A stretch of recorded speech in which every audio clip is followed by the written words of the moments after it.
welcome you back to Blaze AM Live at the Super Bowl Radio Row. Parker Porrill here with Aidan O'Neill, and now joining us is Shay Moloney. We had the wonderful Clint Bruce join us just moments ago, and it was great to talk to him. We had some technical difficulties on the broadcast, but me and Aidan still continued the conversation. The show must go on, and he truly is a very personable guy. Thank you for joining us here at Blaze Radio, but we go from Clint Bruce now to Shay Moloney. Shay, can you talk about your experiences at all and in life and how that can help us further our careers, or nothing today? Well, I didn't know I was the authority to be able to share some of that wisdom, but I mean, sure.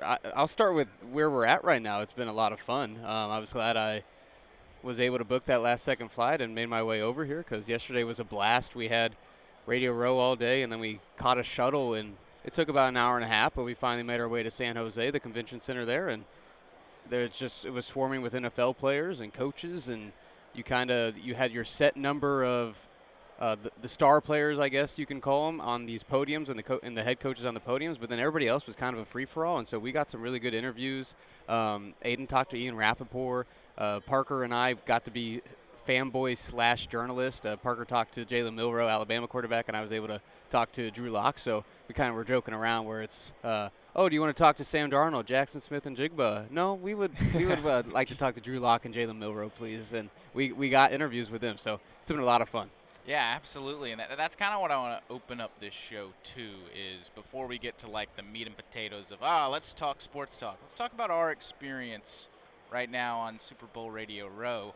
Kind of give people the inside look at to what it's like as media members, you can say, going to the Super Bowl, because so far it's been a great experience. We had an hour and a half bus ride over to the other side and over to San Jose, and then from there we had opening night, which is pretty much we had to get some food first.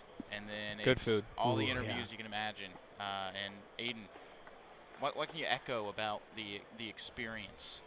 Just a pretty surreal experience to be student journalists in the same setting as all these people that do it professionally, and ultimately what we want to do. So it's firsthand look at what it's going to look like if you break in and continue to do this. And I think that is the most valuable thing you can possibly have, because if you're not doing it, then there's nothing else that can simulate going to Super Bowl opening night. Last couple of years, it's been in the stadium. Last night, it was in San Jose Convention Center, which still was cool, kind of a smaller venue, but in a lot of ways, more access, wasn't too hectic, and then we caught that bus ride back. Yeah, catching the bus ride back was a pretty fire experience, because we got that hat right there that you see right there.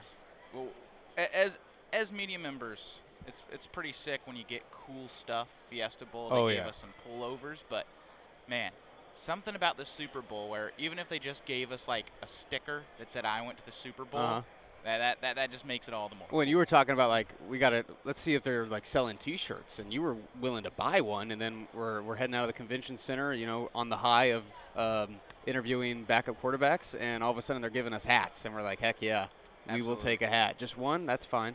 And, we all got hats and wore them all the way home.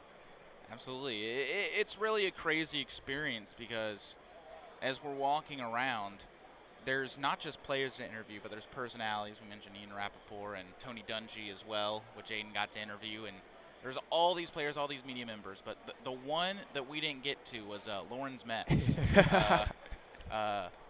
which I have a firsthand experience of trying to interview. Well, actually, two. We had Guillermo from Jimmy that was Kimmel, pretty cool. Okay, Guillermo, I understood. Yeah, Guillermo, we give a little slack to, because A, Disney, and B, he's a busy guy and he's not really football. But we tried.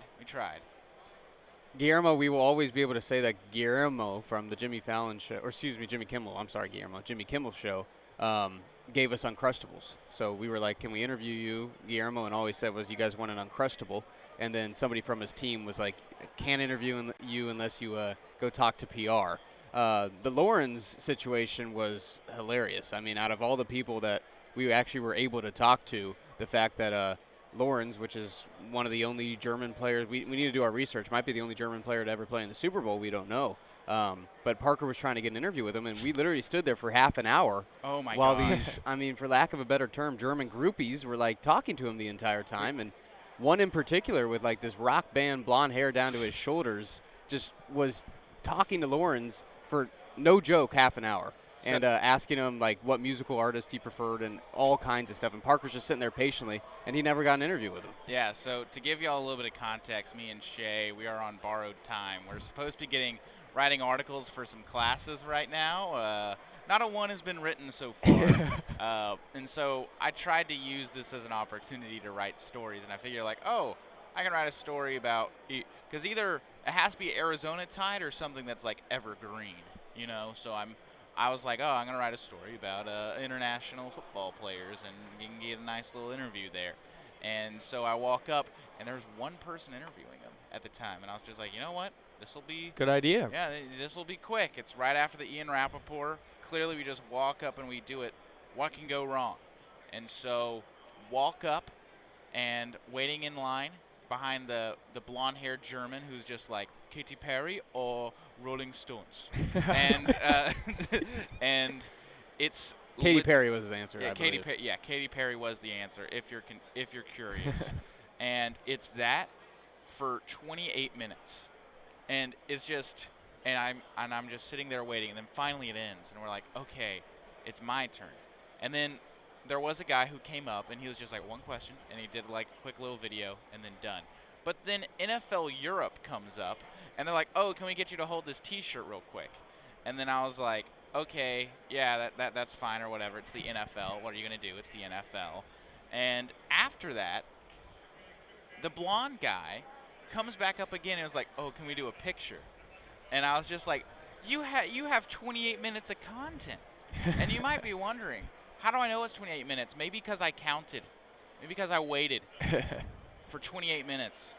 And either way, this is just me complaining at this point. I think at the end of the day, you didn't look German enough. Yeah. I think if you presented yourself as another German in the mix, you would have been accepted into their little German inner circle, and you would have been able to ask whatever you wanted to Lawrence. But you were just some, dumb American that was waiting patiently and never got your chance because, I don't know, you're not part of the culture enough, I guess. Yeah, I'm clearly not in their wheelhouse. It was very upsetting, Lawrence, if you're watching this. I know you are. You don't have a big game or anything, so this All the free time. All the free time. Very disappointed. Would love to have you on the horn. We have plenty of room. Shake and slide over.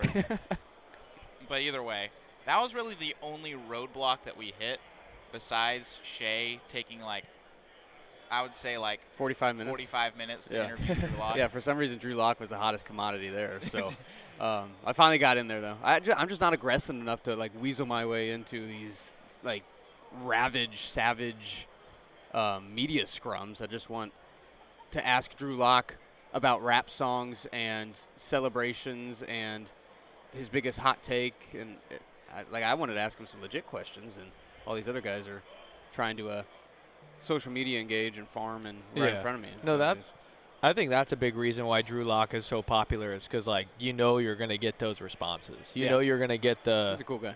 Gravity is crazy. He said that. Yeah. He said gravity's crazy. He said the moon landing wasn't real. Did he really? Yeah. That I did not hear that. That was the part that shocked me because I like to poke fun at Shay for Mizzou. Not for any. I don't actually believe it. I want that to be known. Shay, you've called me a troll multiple times, and, and I think that's just fair. You live under the bridge. Yeah. I live under the bridge. But either way, what I'm trying to get to is I was just trying to be like, somebody asked him, is the moon landing real? And I was like, oh, obviously it is. And he was just like, no, because gravity. And I was just like, what?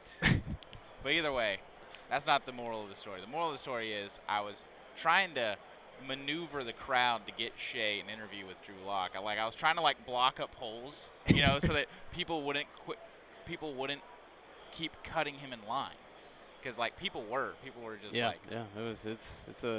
it's a tough game out there. Tough it is. Game. You gotta be evil aggressive. World. It is. Yeah, no doubt. But at the end of the day, that's kind of what we're subscribed to do. So we got it, and then we had a fun time. Guillermo gave us some Uncrustables, which was the highlight on the night. We got to interview Scott Hansen. Oh, yeah, Oh, that yeah. was fun. Right? Found out about the mountaintop was and fun. all that jazz. But it was overall a great experience. Yeah. It was surreal. There's no beating it. I'm Like, glad we took the shuttle. I, I'm I'm glad. glad we took the Yeah. shuttle. I'm glad we took the shuttle as well. It's from what I've heard about Super Bowls, this one is very unique because we're at the Moscone Center in downtown San Francisco, and we got to take shuttles to San Jose. And for anybody who knows about San Jose, it's a 45-minute drive without traffic. Yeah. But it's San Francisco, so there's pretty much always going to be traffic. And so the drive there was 90 minutes easy.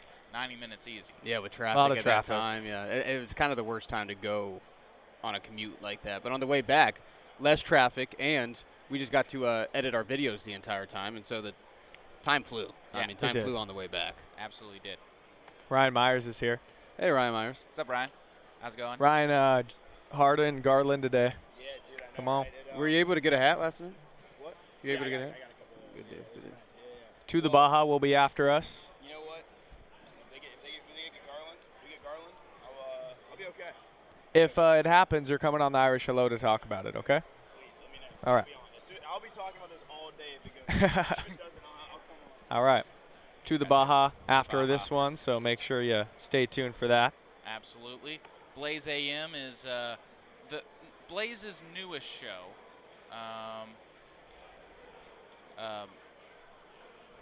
Blaze is the Blaze AM is Blaze's newest show. It is. It's in its infancy. It's growing quickly. It's having a fun time. Did it start yesterday? Started yesterday, Okay. so happy second day of existence. But I think it's going well.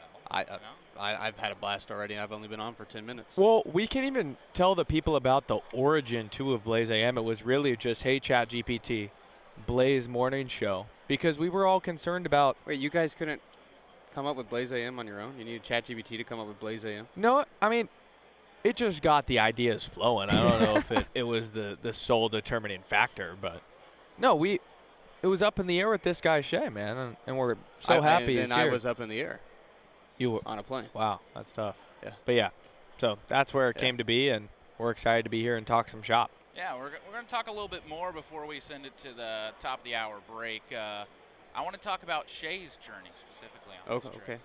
Because to kind of get rid of the veil for anybody who's not in the know, when it comes to getting to go on these trips, especially Super Bowl Radio Row, general rule, especially for student media types like us, 4 credentials. And to the Baja has 3, I have 4. So that leaves Aidan and Shay. What do we do with them? Well, there's a day pass system. And one thing about the day pass is you do not know if you have a credential until probably 2 days ago it was 8 p.m., but last night it was like 10:30, 11. Yeah, it was dang near 11 o'clock at night last night. We're just sitting in the hotel. Are we going to have anything to do tomorrow or not? And we got the email that we were approved, and popped a little hypothetical or metaphorical champagne, and went to sleep happy. But yeah, the Sunday night I didn't hit the road with you guys because I was second on the list behind Aidan for the day pass, and it's like, okay, well, we don't even know for sure if we're getting 1 day pass. What are the chances that we get 2? Because these day passes are for like if ESPN and Pat McAfee wants to have on the president, they would day pass and guest pass the president.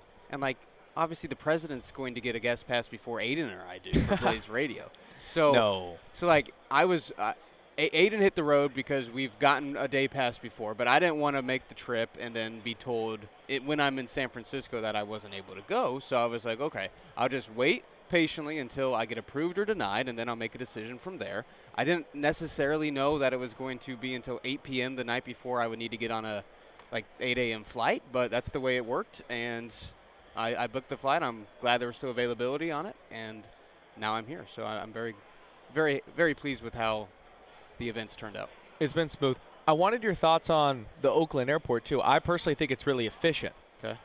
What were your thoughts on it? I was on one-track mind, off the plane, little bathroom pit stop, and then on an Uber. So I was just trying to get here as soon as Sounds possible. efficient, though. It was efficient, and I even had family that was like, okay, look into getting on the Oakland or getting into Oakland because it's low-key easier to get into Yeah. downtown San Fran. Oh, yeah. You just go over the Bay Bridge. Yep. Not as much traffic through the Oakland airport. It's smaller. And I was like, okay. And it happened to be the cheapest, most convenient flight option to get here in time. And so, yeah, I went through the Oakland airport. Oakland itself, it kind of pales a little bit to San Francisco. For sure. When I'm in Missouri and I hear about the Athletics moving to Las Vegas, and I kind of want to be right there with the fans. It's like, keep it in Oakland, keep it in Oakland. I understand the other side a little bit now. I do, but Oakland, I'm sure, has its redeeming qualities as well. I wasn't there long enough to appreciate them. No doubt. Yeah, it's very unique because I feel like the other Super Bowl locations is it's just that city. New Orleans, just New Orleans. Las Vegas, just Las Vegas. Even when it was in Phoenix, just Phoenix. San Francisco, we've got to see. Well, Shay's got to see Oakland, but me and Aidan over here, we've got to experience. We drove in, got to experience the Redlands. Yeah. Got to experience now San Francisco. Drove over to San Jose, Santa Clara County. We've got to see a lot so far. Oh, the greater Bay Area is so big. Like, if you say you're from the Bay Area, that could mean 12 different cities. Yeah, I've got a number for you. San Jose proper, just San Jose in itself, is 1 million population. And the metro area population is just under 2 million, which would make it the largest city in the Bay Area. More than San Francisco, it sounds like. So, And San Francisco is probably at 1 million, too. I mean, we're basically in between a bunch of different cities for this trip. So, we're all Fun over time. the place. We are all over the place, but most importantly, we're going to have some fun. Yesterday, unfortunately, we had to make a choice between going to see SEALs or going to talk to some NFL players, and so Shay basically begged us to go see the NFL players. So we went with him. I just thought that Drew Lock, Jalen Milroe, Ian Rappaport, Scott Hansen, Tony Dungy maybe would have given us better sound bites than a SEAL. I mean, The SEAL one would be more consistent. And that was our only night to interview said people. SEALs are going to be here all week long. I mean, I get the reasoning, but I just want our viewers to know. Looking to right at camera one, I just want our viewers to know.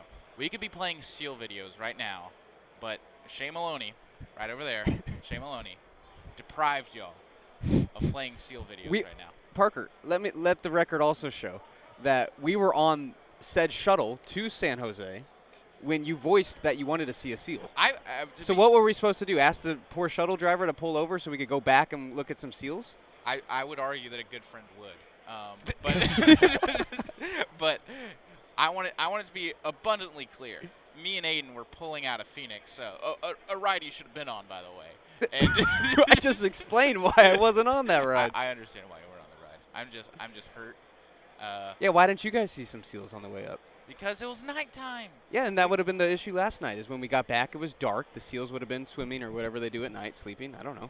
And we wouldn't have been able to see them as well as in daylight. So, But either It's way, true. I'm just saying that at the end of the day, the decision to go to NFL opening night over seeing SEALs, that was a decision that happened. Not pointing fingers, but that was a decision that happened. But let it be known, the goal for this trip is to see some SEALs. We're going to get on it. we're going to get it done. Yeah, we're going to get it done. I hate that I'm being painted as the anti-SEAL bad guy here, because I also love SEAls. I believe maybe there's not too much stuff tonight, so maybe we're going to go to Oracle, walk down there, see a bridge or two, and hopefully where there's water, there's seals. I've heard a rumor the more inland you go, the less likely you are to see seals. That makes For sure. sense. Yeah. What about the singer seal? The singer seal. That's probably the more inland you get, the more likely you are to see him. There's probably a Venn diagram of like seal action, or seeing seals to actually to seeing Seal the singer and seeing like an actual seal. There's like a Venn diagram of like inland. Is that the right, or is it a scatter plot? Do you know graphs like that? I'm kind of lost. You're losing me a bit here, yeah. So do you know like? Okay. I think we should rejoin with "Kiss from a Rose" by Seal. Okay, so you know like a graph where it's just like inland on this side, and Yeah. then like This feels Coastline. just like the map. Like there's land and then there's water. I'm trying to data visualize here, man. Like number of seals seen at the coast, number of actors seal seen inland. This is great content, by the way. Wait, isn't there a commercial where seal was a seal? It was like a Mountain Dew commercial. Yeah, Mountain Dew. Was that the Super Bowl commercial last year? Yeah. Seal was a seal? Seal was a seal. Drinking Mountain Dew or something like that? Mountain Dew. That was a fantastic Great commercial. Mountain Dew always does well. I'm intrigued about this year. Was Puppy Monkey Baby? That was Mountain Dew. Puppy That Monkey Baby. Puppy yeah, Monkey Baby. that was during That's one of my their favorites. like energy shot drink era. I'm forgetting what they were called. What's your guys' favorite Super Bowl commercial? Mine is the Doritos ultrasound one. That's a good where one. the dad is munching on Doritos, and the ultrasound that like his wife is there getting an ultrasound, and the baby is like he finds out that every time he moves a bag of Doritos, the baby moves on the ultrasound towards the bag of Doritos. Because they're so good. So at one point he just like flings the bag of Doritos and the baby comes out, and I thought that was genius. That was fantastic. Doritos knows how to do a Super Bowl commercial. They absolutely do, and they continue to wow us, and I'm excited to see what commercials are this year. And speaking of the Super Bowl, for all those joining wanting A-plus Super Bowl content, well, we're going to get to it right after we take a quick step away. This is Blaze AM at the Super Bowl Radio Row. Parker Porrill, Aidan O'Neill, and Shay Moloney on the horn. We'll be back when we return on Blaze Radio.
welcome you back to Blaze AM, Super Bowl Radio Row, home of Seals and perhaps home of Seal, the songwriter, singer, 2000s icon.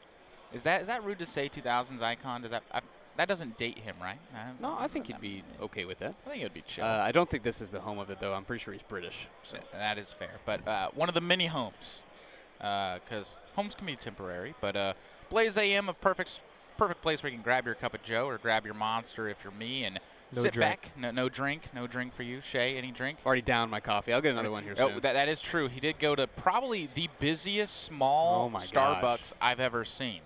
And he got a talking to by one of the baristas there, but Shay's calmed down, and now we're ready for some Blaze AM action. And with that, if you joined us for the first hour, thank you for still tuning with us after the technical difficulties and then us just talking about our lives for about 30 minutes. But actually, let's get to talk about sports. Is that okay with y'all? Would love to. Yeah, is that cool with you, Shay? I'm pretty sure I just saw Tommy DeVito's agent, the guy that wears the fedora. You know No what I'm way. saying? We gotta get pretty him sure on. he's here. Oh, So. he would love to tap in. Is that not him, like sprint walking right there? That is that's definitely him. That is- 100%. that is definitely him. That is definitely him. Let's see. But with him might come Tommy Is he walking DeVito. this So. way? I mean, he might be just He's walking he's up here this to way. Oh, he's to gonna come walk on. behind us. He's gonna walk behind us. Stay chill. No, he's not. Dang it, he's walking in front of us. Dang it. Oh, he This walked is right unbelievable. through our set. He walked actually. right through our set. Oh, he's sitting down on Bryant Radio. That's unbelievable. Well, you know, Northeast. So. Yeah, that is fair. You know. That is fair. Never been so hurt. But, we got close, and that's what you experience here at Super Bowl Radio Row, is just getting close to everybody, getting to talk to a couple of them. 6 feet away from Tommy DeVito's agent. Yeah, there we go. We made it. Hey, Ma, I made it. But either way, let's talk about some sports. We'll talk a little bit about the Super Bowl because obviously we're at the Super Bowl. We talked about it a lot yesterday. But did y'all learn anything from going to Super Bowl opening night that has changed your opinions drastically after getting to hear from the Patriots players, getting to hear from Mike Vrabel and Mike McDonald and other Seahawks and Patriots players? Did y'all hear anything that's like, oh, this team's coming with a chip on its shoulder? Because I'll open up and say I heard, and obviously this is a mantra that many teams echo, but I felt it more from the Patriots that they are coming in like this is another game. Like this, then there was a really, in my opinion, question asked that was just like, is this a must-win game? And Mike Vrabel was like, yeah, whatever. Yeah, it is. It's the Super Bowl. But I really felt like the Patriots were viewing this as life or death. From their answers, not to say the Seahawks weren't. Maybe I was just around for more of the serious questions for the Patriots, but I felt that they had definitely more of an edge to them when it came to answering the questions, and maybe that's a mental thing. I don't think my answer has changed on who I think is going to win the game. I still have the Seahawks 31-21, but I do think that the Patriots have a mental edge coming into this game after hearing them talk yesterday. Well, I think if you think on the flip side, too, like I was impressed with how calm the Seahawks were. It felt like Mike McDonald was just going about his business and was laughing a lot, joking a lot. Yeah, JSN did his entire media availability on the podium with these funky glasses on. Yeah. So I think there was a little bit of truth into that, Parker.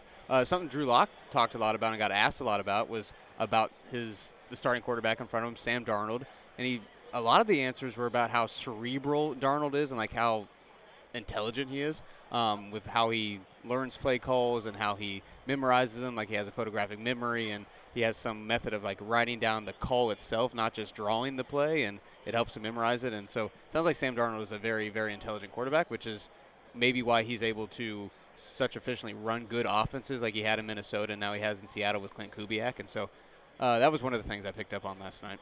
Yeah, they're a really intelligent bunch overall. It starts from the top. Mike McDonald is clearly a psycho. Talked about how he spends 30 minutes a day with his newborn, which, yes, it's a newborn. Like, they're not going to be remembering every conversation, but not sure if that's the best thing to voice. Maybe we could get the newborn on one of the Blaze shows today. Give him more 30 minutes of our time. Yeah. You know? That would be pretty electric, and would be great content as well. But overall, opening night, not too much of my opinion changed. But when it comes to the actual game, are y'all sticking with y'all's scores as this week goes along we might see him flip or change a little bit. I know you changed yours by a point, if I remember correctly, I did, yes.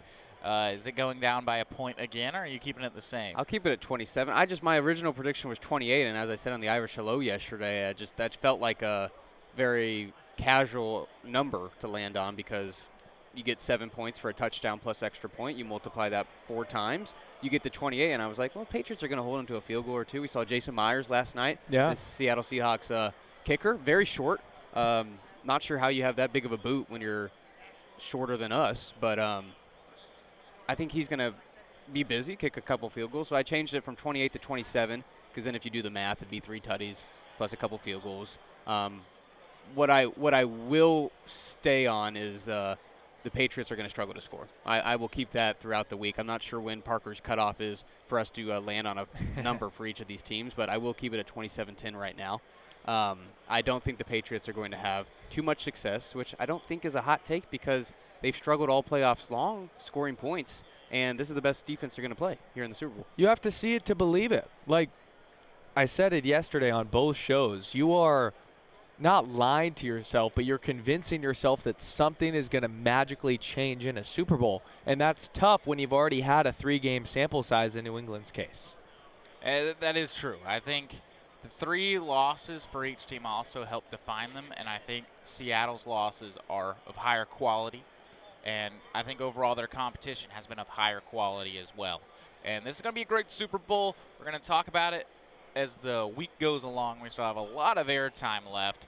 And now let's get away from the gridiron. I know we're at Super Bowl Radio Row, but doesn't mean the rest of the sports world stops. There's been a lot of matriculation about James Harden these past couple of days, an ASU legend. And now there's rumors not only that he wants a trade, but that he is going to the Cavs in exchange for Garland. Yeah. And do you think there's some validity to those rumors that we were talking about on the walk back yesterday? And something tells me as the hours go along, the less likely it is, just because of how hot they were at the time. Like, I have a video of y'all saying like it was actually happened, like it was a Luka trade. Like, oh my gosh, can you believe this happened? But is it likely? And if it is likely, it is a good move. I personally think it's really likely just because of how it came out of nowhere. I think a lot of reporters would say the same. They were unaware that James Harden even wanted out. It felt like he finally found some sort of home with Los Angeles. He's bounced around his whole career. He's kind of been a nomad in that sense.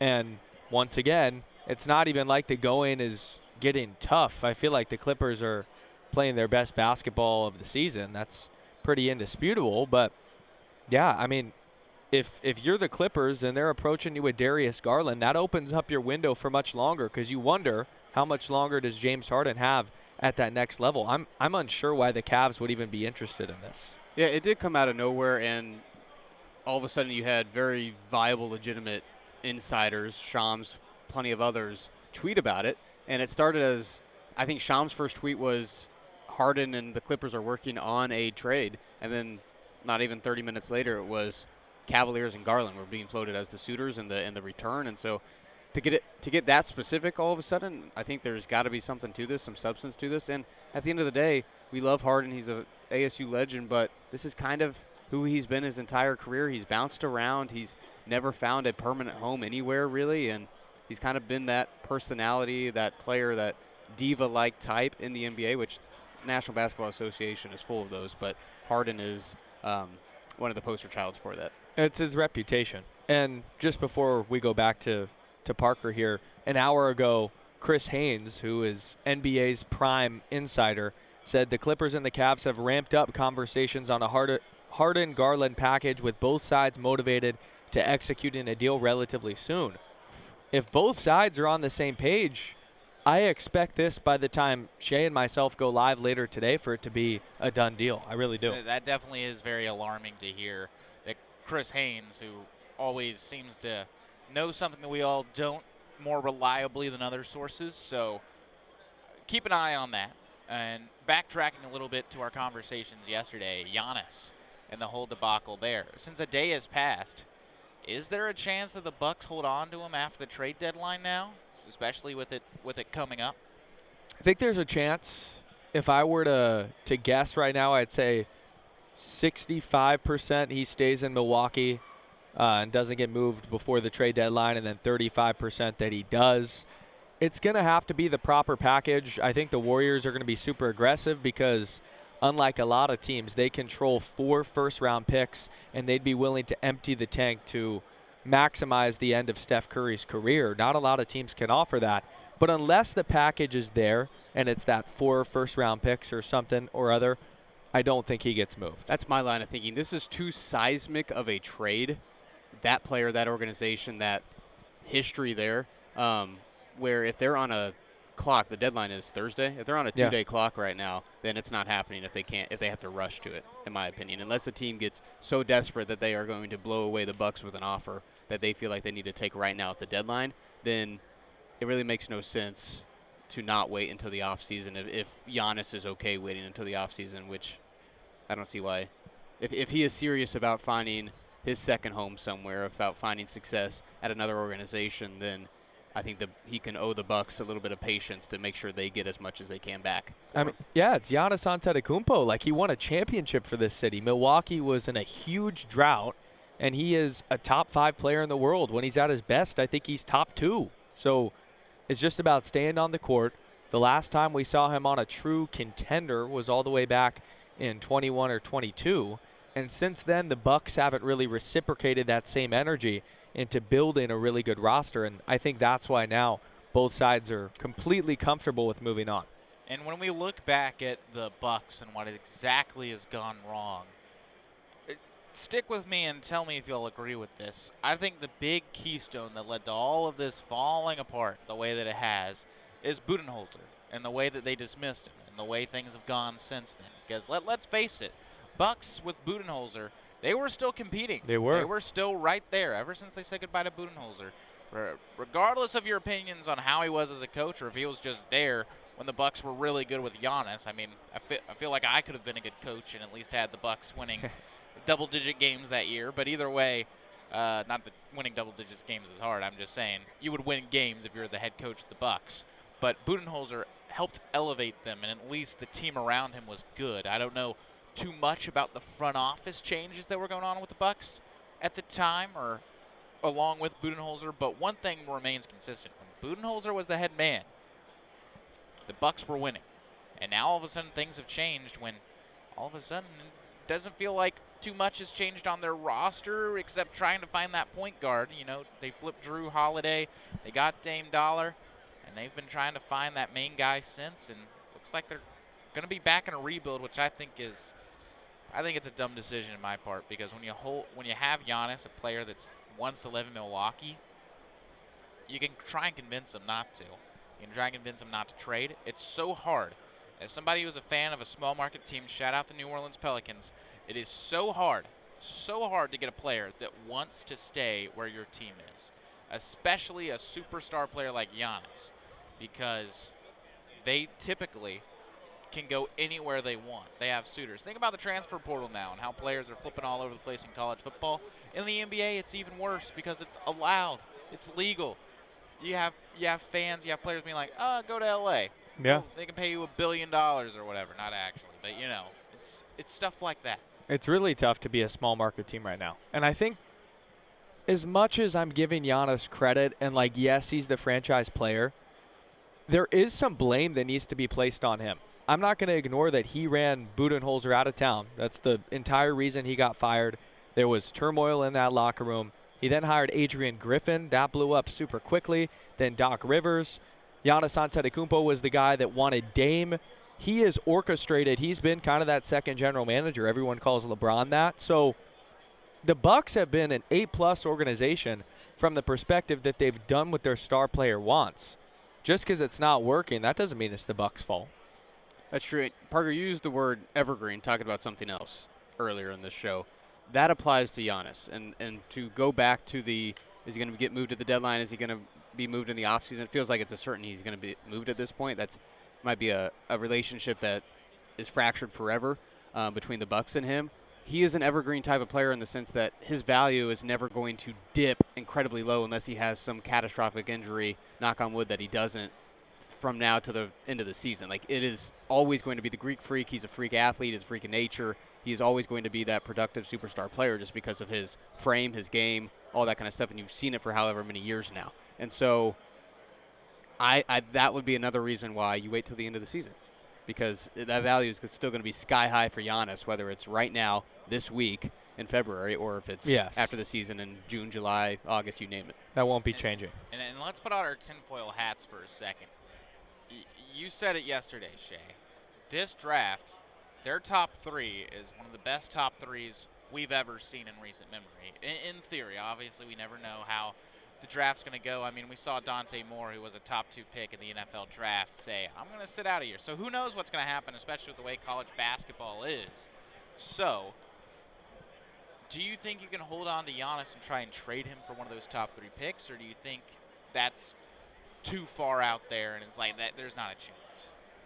Well, that's what makes the NBA interesting, is because nobody knows who really has the top 3 picks. It's the lottery system, and the odds are better for them, but we know if we put those tinfoil caps, keep them on, then is the lottery rigged? All signs the last however many years point to yes. Like, the Wizards are hard-pressed. Even if they have the best odds to get it, they're not going to get the number 1 pick. We've seen the Mavericks get Cooper Flagg. We've seen the Spurs get Wemby. There's so many cases of it. And so it puts teams in a tough situation, because if you're the Wizards, which Giannis would never, like, sign off to a trade like that in the first place, and even if he doesn't have a no-trade clause, like, he would be able to say no to that. So that thing is, but teams like that do we bank on hoping that we get a top 3 pick, even though we might have the top 3 record, but it's not guaranteed to us? Or do we get a known hot commodity in Giannis Antetokounmpo that can help us win immediately if we build around him the correct way? And so no matter how good we think Darren Peterson is, Debanza is, Boozer is, extrapolated out to Kingston Flemings and Caleb Wilson, North Carolina, no matter how good we think those guys are, obviously Giannis would be the answer. That's no question. You know he's a top whatever player in the sport. You don't know Darren Peterson. All signs point towards he's going to be a fantastic NBA player, but you don't know that because he's still a freshman in Lawrence, Kansas right now. So, yes, the answer would be, if you can work that out, if Giannis is happy to it, you get Giannis. And if you have to give a top 3 pick away, then absolutely do that. But unfortunately, with the teams that are even in the conversation for that, Giannis isn't going to want to go to. So you already heard his short list of teams. We've heard the Knicks. We've heard the Texas teams. We've heard it's not the Wizards and the Pelicans, unfortunately. Very unfortunate, because let me just say, Giannis to Zion, wow. But must-see TV, must-listen radio as well. But the NBA, with the trade deadline coming up, this is always my second favorite time of the NBA season, just because, especially the way things have been in the past decade in the NBA, the trade deadline is wild. And especially after last year with the Luka Doncic situation, I mean, you talk about the world just stopping. I mean, I had friends that I didn't know liked the NBA, and then all of a sudden they were talking about the Luka Doncic. I'm pretty sure Sunday was the 1-year anniversary of that, right? Was it Sunday or Monday? Right. Yeah. I mean, that we all thought Shams got hacked. Yeah. We all thought he was a fake news for the first hour, 2 hours of it, and then we actually saw people on Sports Center talking about it. It's like, wow, this is actually happening. It was the most unreal trade. Aidan and I talk about it all the time. It's the most out of nowhere, crazy trade, and you could probably even call it one of the worst trades in professional sports history. And I don't think that's nearsighted to say just because it happened last year. It was so bad at the time, and it's so bad now. Like, even though Luka Doncic, I do question how much he contributes to winning on the defensive end. And when Brian Windhorst was grilling him about his defensive performance in the finals, that was all the truth. But he led the Mavericks to the finals. They weren't going to be there without him. If Nico Harrison truly thought that, he'd be out of his mind. So you're getting towards almost the pinnacle of the sport, and then you trade the guy that got you there. But to Shay's point about him getting hacked, Shams usually when he posts, he has like this graphical format, and on that post it was just straight text. It looked like if we got on Shams's account, we could type the same exact way. No ESPN graphic needed, nothing, just the words. And ultimately it was real. And the biggest part of the deal was Jalen Hood-Schifino to the Jazz out of nowhere. Yeah, that was the biggest part. I remember that. I remember where I was. Shout out Jalen Hood-Schifino, bro. But well, I remember that night. I was like, why are the Jazz in it? Yeah, I was like, the Jazz, because for a long time it wasn't rumored that the Jazz were giving anything. And I was like, this is why it's fake trade, because the Jazz wouldn't just be in it randomly getting a player. But yeah, I was reaching for straws there. Do you remember where you were Oh, when yeah. it happened? Because I remember I was at Fusion. I was at my apartment at the time, and I was sitting there, and I think I was playing a video game. And I was playing Lego Star Wars on the PS5. Shout out, real ones know. And I was just sitting there, and then all of a sudden I scroll and I see it, and I'd seen earlier that day, like, I just had like AI jersey swaps on my feed that day, so I thought it was one of those. And then I saw the next one, and I was like, that back-to-back is pushing it a little bit. So eventually it got it figured out. Yeah. Yeah. We actually have a funny story with where we were that night. Aidan and I were at our friend Marty's place, and right before like the news broke, there was a guy that had been dared by his friend to run around the entire apartment. Do you remember this? Well, I actually wasn't there yet. Oh, you weren't there yet. Yes. So we had to fill you in on this. Mm-hmm. Yeah, basically there was this guy we had no relation to him, but we were out on Marty's apartment like back deck, and all of a sudden this guy had no clothes on, and he was running around the entire apartment complex. And we asked him why he did that, and he said it was a dare. His friend dared him to run around, and he called it a naked lap, and so he completed this naked lap, and then we were like still trying to process that, and 2 minutes later the notification hit on our phone that Luka had been traded. So that scene and the Luka trade will always be connected into my head, and so I will never forget where I was that night. It's like then you woke up. Yeah, it sounds like a dream. It sounds like a fever dream, but. No, yeah. I remember I was in the parking lot of Taco Boys. I think it was like after a call in Tempe. I was in the parking lot, and you were like blowing up my phone, or somebody was. They're like, check Shams. And I looked at it, and like my heart like actually sank because I don't like the Lakers very much. And I was like, how is this real? Now at the time, getting away with it. No, they can't. But at the time, it wasn't. It was still an awful trade, but. This is when Kyrie was, like, healthy, right? So you're envisioning a world where it's, like, Kyrie and AD, and that front court is so good because they have Gafford and Lively and all these dudes. So you're like, I could see a world. But then you put it into perspective, Parker, and you think, they just made the finals. Like, how much better can it get in a loaded West? I don't know. Exactly. And just there's going to be one heck of a documentary about all this a couple of years from now, because the excuses that I hear – just none of them are justified, have ever been justified. Oh, we need defense. Oh, we need this. Oh, we need – what really is the reason he was traded? I keep on hearing all these tinfoil hat conspiracies about, oh, he wasn't listening to management enough. Oh, the taxes or other stuff. I haven't heard one finite, this is why it happened. And I can't wait for an investigative journalist one day to do some typing, do some digging, and find out the real reason. I think that was all those are just being thrown out there because everybody was wondering why in the heck he would be traded in the first place. I mean, he's one of the best basketball players in the league, and it makes no sense to trade him. Even if all of those things collectively were true, I think Nico was just trying to outsmart the room. I really do. I think he was trying to make a splash thing that he was trying to outsmart everybody, and, oh, Luka doesn't play defense. We're going to get a really good defensive player when he's healthy on the court, and all this crap. And it's like, you spun yourself in a tizzy trying to outthink everybody when at the core of this you are trading away the franchise player to the Los Angeles Lakers. Nothing they could give you back would make up for that. There were some actions, too, that made me think that, like, Nico genuinely was concerned with Luka's weight. If you remember when they made the NBA Finals, Luka was sipping a beer in the corner, like, just enjoying his time, as one should if they make it that far. And Nico came over and just took it away. Didn't say anything. It was just weird behavior.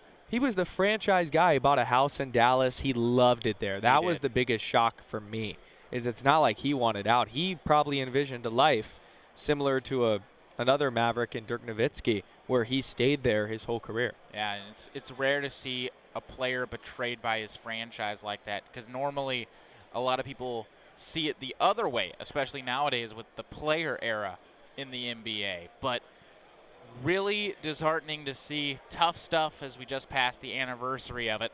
And we will have more sports breakdown on Blaze AM as we will have our last segment when we return on Blaze Radio's coverage of Super Bowl Radio Row.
We welcome you back to Blaze AM in the morning here at Super Bowl Radio Row. Well, at least it's still morning for us, about afternoon for a majority of the people out there. But either way, we're keeping it trucking. I have my Monster.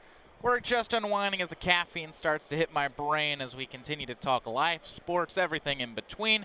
It's Aidan O'Neill and Shay Moloney joining myself, Parker Porrill, here on the horn at the beautiful Moscone Center, and had a wonderful walk seeing downtown San Francisco. So many beautiful sights, but really all the sights are right now at the Moscone Center, seeing all the celebrities. It's all Mad Dog at the DraftKings table over there. There's Patriots, Seahawks, a lot of 49ers stuff, plenty of other student journalists going on as well, getting some high-class interviews. But really, what really matters is this game. And that's the way I want to end this Blaze AM broadcast, is talking about the Super Bowl itself. Because there's been a lot of chatter, there's been a lot of talk about it, and we've really been on the Seahawks side, but I want to give some love to the Patriots real quick. If the Patriots are to win this game, what do they have to do? I think it just starts with Drake May taking over. I mean, maybe it is establishing the run and the defense has to be as good as it was, but Drake's got to have a game. He's got to be much more efficient. Vrabel's going to have to trust him in this big spot. Like, this is a guy that has a chance at winning the MVP. And then on the same side, we're having chatter in the playoffs that he might not be ready for it. It's super bipolar as far as the two sides of his game. So Drake's going to have to be great. The defense is going to have to continue to get home. But it starts with number 10 under center. Absolutely. He has to elevate the play of the guys around him. We talked about how the Patriots don't have a Jackson Smith and Jigba.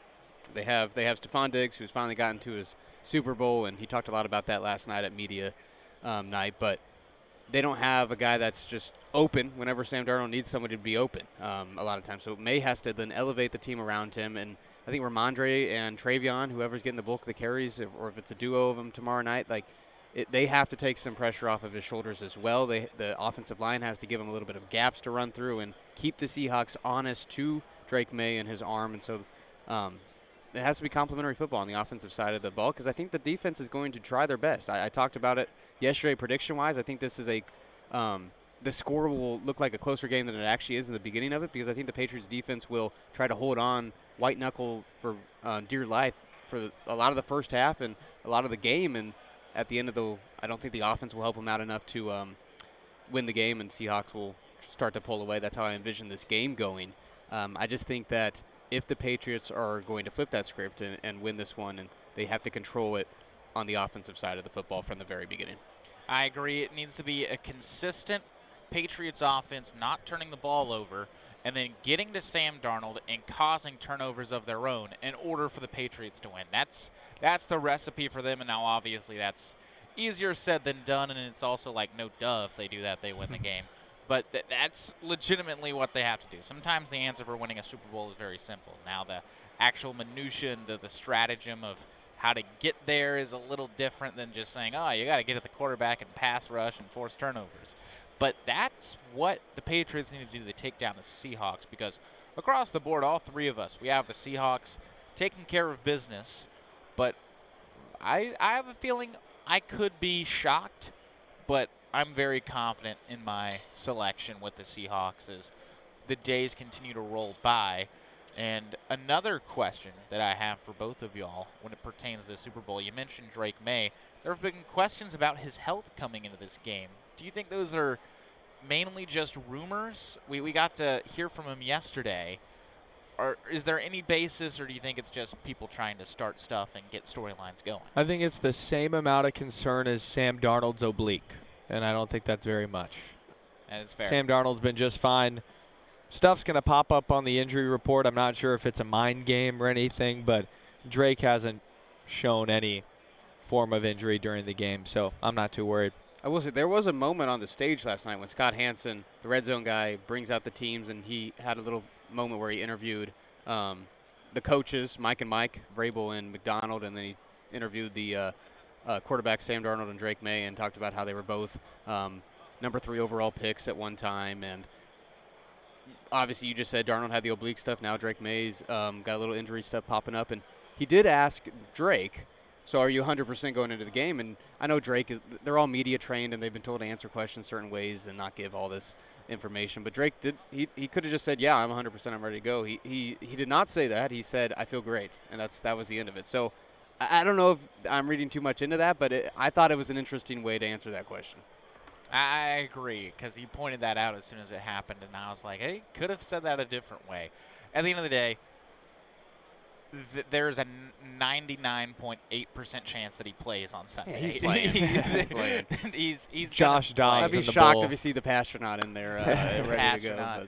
But Tommy DeVito jumping in there. I'm glad you brought him up again because Tommy DeVito's agent, we talked about he wears that hat, that fancy fedora hat. When he went in over for his interview over there, he did not put the headset. He didn't take the hat off and put the headset on normal. He had to leave the hat on, so he maneuvered the headset kind of like this, and then flipped the mic like that just so it wouldn't mess with the hat. So I thought that was pretty funny. He's got the curls out the back, too. Got the whole thing going. The Love aura it. has to stay the same. Has to. That's the big conclusion there.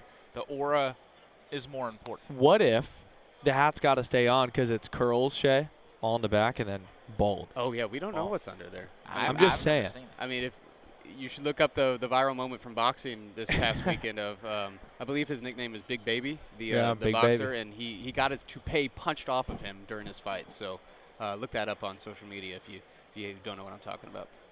Kind of teasing towards tomorrow's show, and if you want to tune in, we'll be back here same time, 9 a.m. for Blaze AM. But we're going to talk about the NFL draft. I don't unpack it more, but to kind of get a little bit of a preview here, is the consensus across the board here, and I feel across the United States as well, that Fernando Mendoza is packed up, sealed, and done. He's an Oakland Raider. Yeah, Oakland's on my mind, a Las Vegas Raider. I think it is. I think before the whole college football playoff magical run and the iconic play in the national championship where he dove across the goal line, maybe not. But I thought going into this draft, honestly, Parker, and I think Shay will agree with this, there hasn't been a quarterback where I was like, wow, that is 1-1. He's a superstar in the league.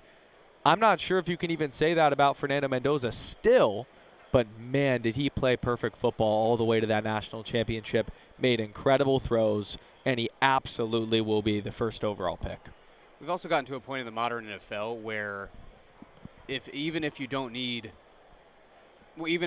there's a quarterback there that maybe shouldn't be the first overall pick, but you're a quarterback-needing team at the top, you're pretty much handcuffed into taking him. It feels like front offices are forced to take him these days. So you could have Mendoza ranked as your 14th best player in terms of just ranking all the positions like each other, but the quarterback value is always going to be astronomically high, and then it's elevated even more when you have a team that struggled like the Raiders that needs a quarterback. They just had to suffer through Geno Smith for 17 games and the 3-14 record, and they have to take a quarterback, and I think Clint Kubiak taking that job, leaving a good situation here in Seattle where he's the offensive coordinator, he's the mastermind behind this, and taking that job where he knows as an offensive guy, he gets to pick whoever he wants. I think that signs, seals, delivers.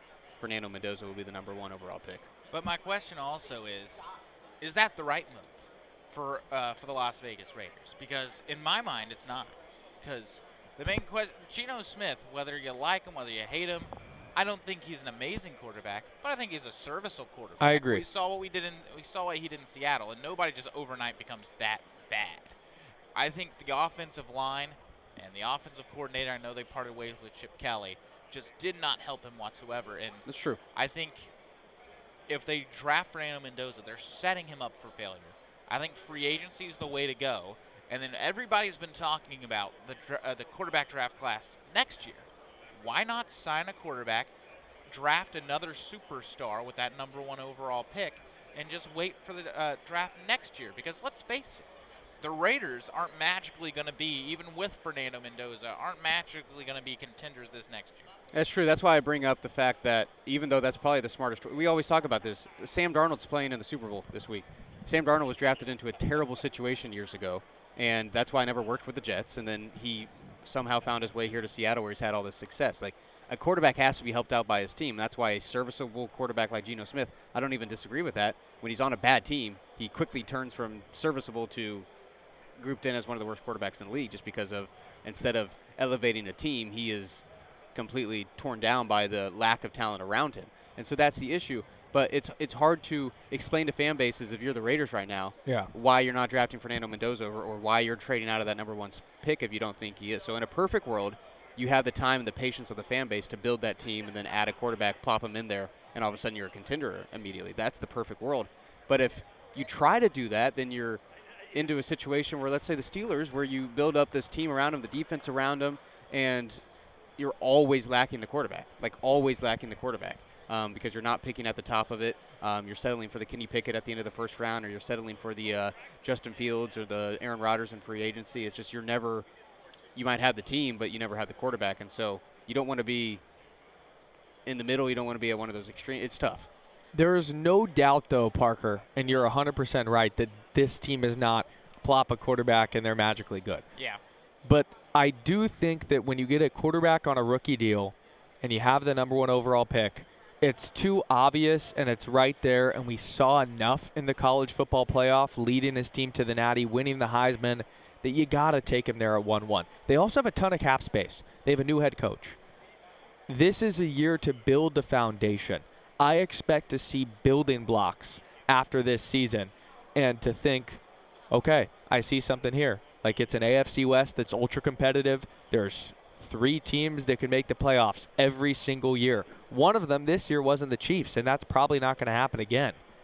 The Raiders, especially with that offensive line, need to protect Fernando Mendoza and get him a receiver. Get him some weapons outside. That's the way that they need to go. I don't believe it's going to happen, but it's going to be interesting to see. And I hate to stop our talk about the NFL draft, but Shams with a recent bomb.